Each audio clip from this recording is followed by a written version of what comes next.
Kali ini Ibrahim alaihissalam tidak langsung pulang, nunggu di situ, nunggu sampai Ismail alaihissalam datang. Dan ada sebuah riwayat yang dipastikan insya Allah kesahihannya menjelaskan bahwasanya Ibrahim alaihissalam belum pernah bertemu dengan Ismail kecuali di saat itu. Jadi belum pernah ketemu sebelumnya. Dari waktu bayi diletakkan pertama di Mekah yang kosong itu, belum pernah ketemu sampai Ismail sudah menikah. Jadi bisa belasan mungkin puluhan tahun. Tapi tidak disebutkan umur Ismail alaihissalam waktu itu berapa. Ada juga sebagian ulama yang menanggapi kisah ini mengatakan kemungkinan adalah Ismail alaihissalam pada saat itu sudah mencapai juga umur kenabian. Umur kenabian berarti 40 tahun. Yang berarti Ibrahim alaihissalam pada saat itu sudah 70 tahunan. Karena sudah hampir 80-an sekian. Ya. Maka ini sebuah pernyataan tentunya, tapi apapun itu yang jelas disampaikan kalau Ismail alaihissalam bertemu dengan Ibrahim. Setelah bertemulah dua orang ayah dan anak ini. Baru saja 2-3 hari ketemu, Ibrahim alaihissalam mimpi menyembelih anaknya. Mimpi menyembelih anaknya. Maka pada saat itu pun Ibrahim alaihissalam memanggil Ismail di pagi hari, kemudian mengatakan, ya Ismail, sesungguhnya aku melihat dalam mimpiku, aku menyembelihmu. Kira-kira bagaimana pendapatmu? Ada sebagian orang yang mengatakan di sini Ismail masih anak-anak, masih di bawah 10 tahun, masih di bawah 15 tahun. Tapi ditanggapi oleh para ahli sejarah yang lain atau para ulama yang lain, tidak mungkin anak-anak umur 15 tahun atau di bawah 10 tahun mau menerima lehernya disembelih. Masuk akal lah kira-kira kalau antum punya anak 10 tahun, sini nak, saya mimpi saya sembelih kamu. Larilah dia. Jadi yang lebih dekat sebenarnya adalah memang Ismail sudah sampai pada umur yang ternobatkan menjadi nabi. Bahkan pendapat yang dirajihkan oleh sebagian besar ulama adalah Ismail sudah dinobatkan jadi nabi pada saat itu. Jadi dia sama ayahnya sudah sama-sama nabi. Cuman Ibrahim alaihissalam rasul. Rasul berarti membawa syariat baru. Nabi hanya mengingatkan kaumnya apa yang disampaikan nabi dan rasul sebelumnya. Jadi Ismail tidak punya syariat baru, beliau nabi, hanya menyampaikan kaumnya apa yang disampaikan ayahnya Ibrahim. Tapi Ibrahim rasul, bawa syariat, dan bahkan termasuk ulul azm di antara 5 rasul yang merupakan pilihan atau pemimpin para nabi-nabi dan rasul yang Allah utus 120.000 nabi, di antaranya 313 rasul yang wajib kita imani, yang tertulis namanya di Al-Quran dan Sunnah, 25 nabi dan rasul. Ibrahim alaihissalam pada saat menyampaikan kalimat itu, kira-kira apa responnya Ismail alaihissalam? Wahai ayahku, kerjakan apa yang kau diperintahkan. Kau akan temui aku sebagai orang yang sabar. Dan kalimat ini teman-teman paling tepat diucapkan oleh seorang nabi. Ini minta disembelih. Dan perlu juga teman-teman tahu, di alam nabi-nabi, mimpi nabi nggak mungkin dari syaitan. Semua mimpi nabi benar. Kalau nabi yang mimpi, benar semuanya. Bahkan bisa terjadi adalah wahyu yang disampaikan kepadanya. Jadi mimpi di sini adalah satu hal petunjuk. Ringkas cerita teman-teman sekalian, akhirnya Ibrahim dan Ismail menuju ke tempat yang sudah dilihat dalam mimpinya untuk disembelih. Tempatnya di wilayah antara Muzdalifah dengan Mina. Antara Muzdalifah dengan Mina. Tapi sekarang kalau saya melihat dia tepatnya masih masuk wilayah Muzdalifah. Masuk wilayah Muzdalifah. Kerajaan Saudi meletakkan seperti batu kecil itu untuk mengenang kalau di situ dulu tempatnya Ismail mau disembelih.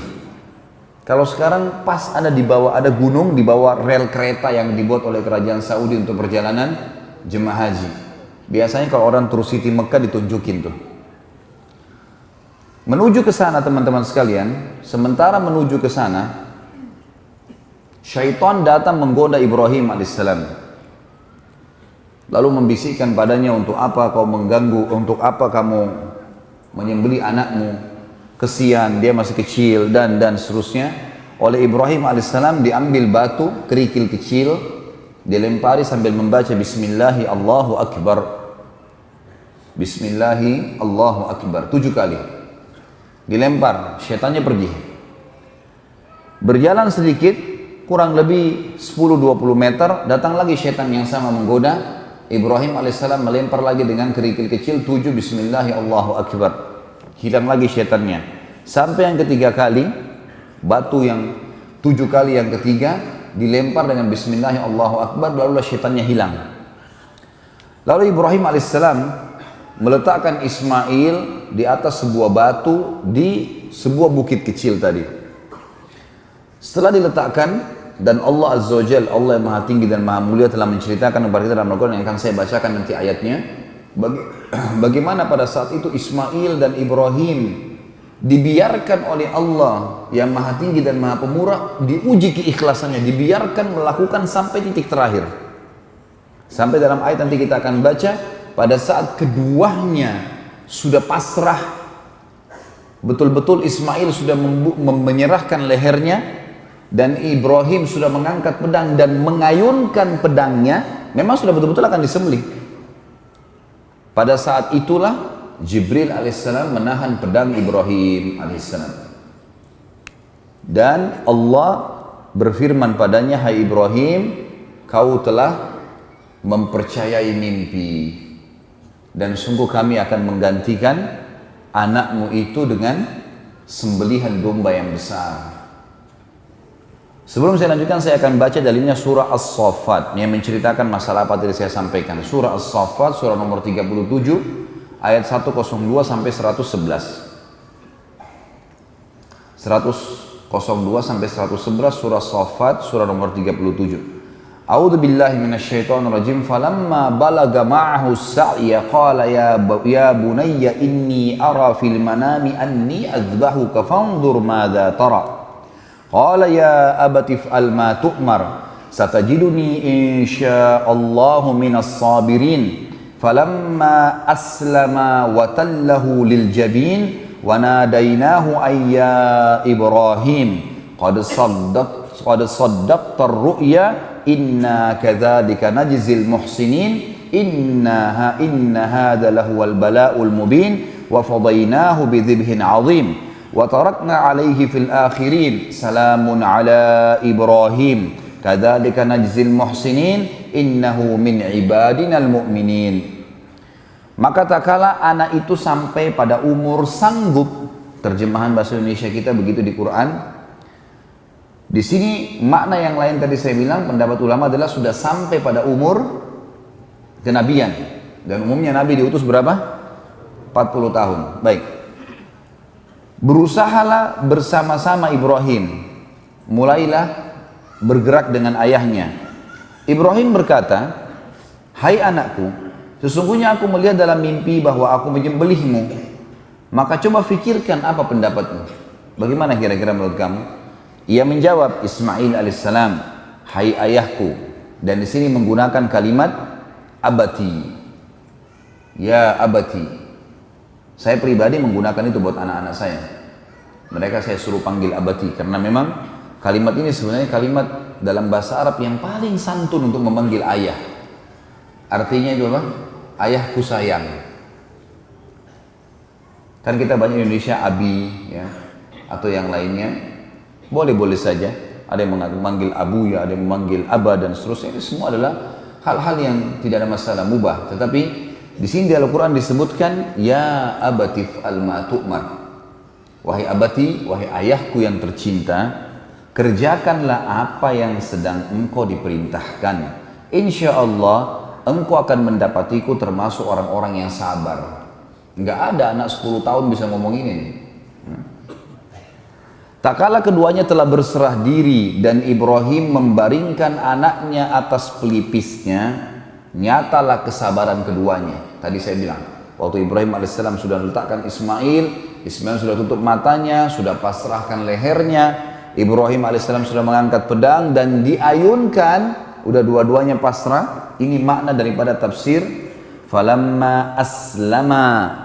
pada saat keduanya sudah menyerahkan diri, sudah pasrah, watallahu lil jabin, sudah diletakkan di batu, sudah diangkat lehernya, pedangnya sudah diarahkan, wa nadainahu ayya Ibrahim, pada saat itulah kami panggil dia, maksudnya Jibril alaihissalam memanggilnya. Tadi riwayat menjelaskan pedang Ibrahim dipegang oleh Jibril alaihissalam, ditahan, kemudian dikatakan, hai Ibrahim, sesungguhnya kamu telah membenarkan mimpi itu.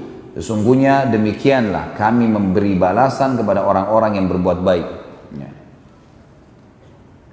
Ini benar-benar suatu ujian yang nyata, dan kami tebus anak itu Ismail dengan seekor sembelihan yang besar. Kami abaikan atau kami abadikan untuk Ibrahim pujian yang baik di kalangan orang-orang yang datang kemudian. Dan makna daripada kami abadikan untuk Ibrahim pujian yang baik di kalangan orang-orang yang datang kemudian, apa yang dimaksud teman-teman sekalian? Perilaku Ibrahim alaihissalam akan menyembelih anaknya karena Allah, dan Allah ganti ketulusan itu dengan domba, jadilah sebuah hukum kurban. Dan yang kita tahu tiap tahun kita rayakan Idul Adha, Idul Kurban. Dan kata ulama, selama ada orang yang berkurban untuk Allah, maka Ibrahim dan Ismail alaihi wassalam panen pahalanya. Hampir sama dengan kasus tadi Hajar, bagaimana panen pahala. Nah di sini Ibrahim alaihissalam dan Ismail dapat pahalanya. Ini yang dimaksud ada pujian. Ya. Allah mengatakan, dan kami abadikan untuk Ibrahim pujian yang baik. Maksudnya karena perbuatannya itu dikenang, dijadikan syariat, dan dia akan panen pahalanya. Dan setiap orang sembelih di Idul Adha, orang ingat kisahnya Ibrahim dan Ismail alaihi wassalam. Juga masuk dalam masalah ini adalah pujian yang baik. Kalau Ibrahim alaihissalam adalah seseorang dengan keimanannya sangat yakin dan percaya dengan janji Allah, tidak ada keraguan sedikit pun, dan ini contoh keikhlasan dalam beramal. Ini juga berarti pujian. Setiap kali orang-orang yang beriman atau para dai mubalik yang faham dengan kisah ini, maka mereka akan mengangkat kisah Ibrahim alaihissalam bagaimana tentang keyakinannya kepada Sang Pencipta Allah. Ini juga termasuk pujian yang baik. Masuk dalam pujian yang baik teman-teman sekalian adalah perilaku Ibrahim alaihissalam pada saat melempar syaitan 3 kali. Ada hukum dalam haji jumrah, melontar di 3 titik yang biasa kita kenal dengan jumrah sughra, jumrah usta, dan jumrah aqabah atau kubra. Semua jemaah haji diharuskan teman-teman sekalian, diwajibkan untuk jumrah, melontar 7 batu kecil di 3 titik yang Ibrahim alaihissalam melempar, dan menjadi sebuah bagian daripada ibadah. Kata ulama, setiap orang melempar batu jumrah, satunya 1 pahala buat Ibrahim alaihissalam. Sementara semua jemaah haji melempar minimal 21. 7 minimal. Di hari pertama tanggal 10 Zulhijjah hari Idul Adha, mereka melontar jumrah kubra atau aqabah 7 kali, 7 batu. Berapa jumlah jemaah haji? Jemaah haji rata-rata 3 juta. Kalau 3 juta kali 7 gitu kan, itu bisa 21 juta pahala ini. Hari ke-11, tanggal 11, 12, 13 yang dikenal dengan hari tasyrik, jemaah haji melempar kecil sedang besar 21 batu dikali 3 juta orang. Itu sudah luar biasa pahala, berjuta-juta pahala didapatkan. Seperti itulah. Dan ini masuk dalam makna terjemahan atau tafsir dari firman Allah ayat 108 tadi, dan kami abadikan buat Ibrahim pujian yang baik di kalangan orang-orang yang datang kemudian. Dan Ibrahim akan diberikan kesejahteraan yang dilimpahkan padanya. Demikianlah kami memberi balasan kepada orang-orang yang berbuat baik, sesungguhnya ia termasuk hamba-hamba kami yang beriman. Setelah kejadian itu, Ibrahim dan Ismail AS balik membawa domba itu, kemudian menyembelihnya, dan menjadi sebuah informasi di Mekah kalau Ismail AS tidak jadi disembelih, dan ada perintah dari Allah untuk menyembelih domba ini. Maka semua orang-orang yang beriman pada saat itu dianjurkan untuk menyembelih